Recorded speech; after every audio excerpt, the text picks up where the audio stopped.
జిల్లా వ్యాప్తంగా పెండింగ్లో ఉన్న 52 కోట్లు ఉపాధి హామీ బకాయిలు తక్షణమే చెల్లించాలని ఆంధ్రప్రదేశ్ వ్యవసాయ కార్మిక సంఘం జిల్లా ప్రధాన కార్యదర్శి డి వెంకన్న ప్రభుత్వాన్ని డిమాండ్ చేశారు. అనకాపల్లి జిల్లా మాడుగుల నియోజకవర్గంలోని దేవరాపల్లి మండల పరిధిలో కల కాశీపురం, ముసిడిపల్లి గ్రామాల్లో ఉపాధి కూలీలతో కలిసి పెద్ద ఎత్తున నిరసన చేపట్టారు.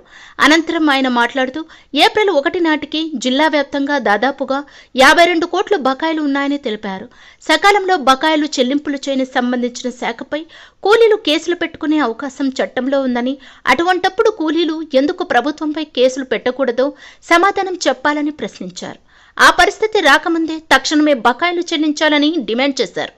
ఈ సంవత్సరం కొత్త పనులకు గాను ₹7 పెంచి ఉపాధి కూలీలు పండగ చేసుకోమంటూ ప్రభుత్వం ప్రకటించడం విడ్డూరంగా ఉందన్నారు. మండు టెండలో పనిచేస్తున్న కూలీలకు కనీసం టెంట్ సౌకర్యం కూడా కల్పించలేని నిస్సహాయత స్థితిలో ప్రభుత్వం ఉందన్నారు. గతంలో తట్ట, గుణపం, పార, మంచినీళ్లు, ట్రావెలింగ్ సమ్మర్ అలవెన్స్లు ఇచ్చేవారని అవి పూర్తిగా కట్ చేసి ₹7 పెంచినట్లు ప్రకటించడం అన్యాయమన్నారు.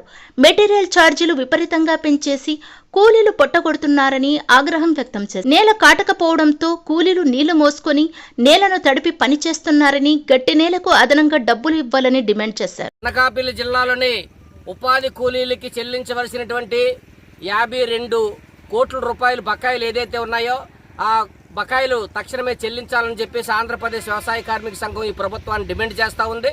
రెండవది, 15 రోజుల్లోగా ఉపాధి కూలీలకి బిల్లులు చెల్లించకపోతే ప్రభుత్వం మీద కూలీలే డైరెక్ట్గా పోలీస్ స్టేషన్కి వెళ్ళి కేసు పెట్టుకునేటువంటి వెసులుబాటు ఈ చట్టంలో ఉంది.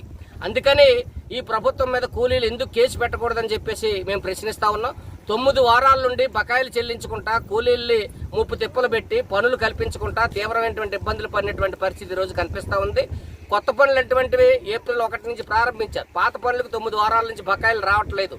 ప్రభుత్వం ఏమో ₹7 మీ కూలి పెంచాం, మీరు పండగ చేసుకోండి అని చెప్తా ఉంది.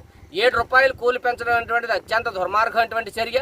ఇప్పటికే కూలీలు డబ్బులు సరిపోక నిత్యావసర వస్తువుల ధరలు అటువంటివి విపరీతంగా పెరిగిపోయినటువంటి ధరలకు అనుగుణంగా కూలి పెంచేటువంటి ప్రభుత్వం దాన్ని పక్కదారి పెట్టి ఈరోజు మెటీరియల్ ఛార్జీ అటువంటిది విపరీతంగా పెంచేయడం వల్ల కూలీలకి డబ్బులు అటువంటి సక్రమంగా రానటువంటి పరిస్థితి. 1,25,000 కోట్లు ఉన్నటువంటి బడ్జెట్ని కేంద్ర ప్రభుత్వం ఈ రోజు 1,00,000 కోట్లకి 80 కోట్లకి ఈ సంవత్సరం 62,000 కోట్ల రూపాయలకి ఈ రోజు బడ్జెట్ అటువంటిది కుదించేటువంటి జరిగింది.